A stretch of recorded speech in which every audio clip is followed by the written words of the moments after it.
Kumakaway na naman Charlene. Nandito tayo sa Lasa Kitchen. Nandito tayo sa page na Luis and Charlene Ascona. Dati Loves, ngayon Lasa na. Anyway, nandito tayo sa aming lababo area. So, ayan yung lababo natin. Meron kami dito ni Luis na 3 essential na spray. Ayan o, alcohol spray yung una namin. Ako, personally, gusto ko yung purong alcohol nilalagay dito. Si Luis gusto niya parang 50-50 yung ratio or like 70 na tubig tapos 30% na alcohol. So, pag ginagamit yung alcohol sa kahit saan, sa lahat, sa table. So, basic na to. Ang next natin, meron tayong suka spray. So, yung white vinegar sa tubig, 50-50 yung ratio niya. Ginagamit ito kapag lalabas yung basura. Tapos, bago ilalagay yung refill na plastic, isa-spray muna sa basurahan para mawala yung amoy. At the same time, nakaka-disinfect rin kasi ang suka. Pangalawa, pag may sapatos, pwede mo i-spray doon para matanggal yung amoy niya. Kung medyo na-culture shock pa ako nung una, ngayon, nasasanay na ako dito sa suka water spray namin. O, diba?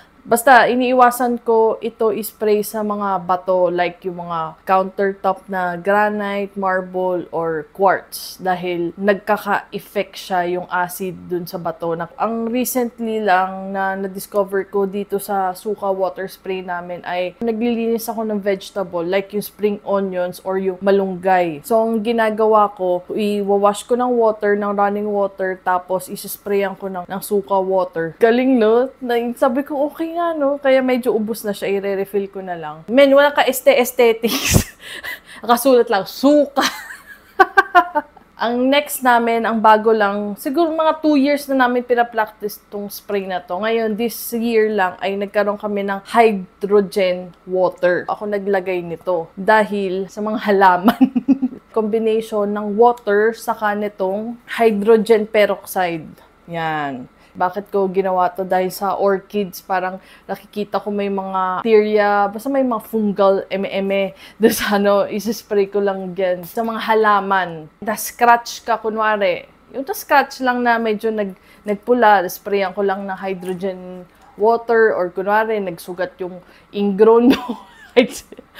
Spray yung hydrogen water. Nagsugat yung ingrown. Ano ba itong content na to?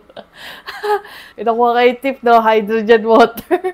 Para hindi masakit. Alcohol, medyo matapang, di ba? Suka, edible naman siya. Parang mas mild version ng alcohol itong hydrogen water. Ngayon, kapag nagte-travel kami, si Luis, kinukuha lang niya ito, ilalagay na niya sa bag. Tapos kapag ibabalik na kami, isusoli lang dyan. So, at the same time, parang, lang siya, handy lang rin siya. Basta comment nyo na lang kung saan pwedeng i-gamitin itong mga spray na to para ma-apply ko. Tulungan na lang tayo. Thank you sa pagnanood. Bye-bye!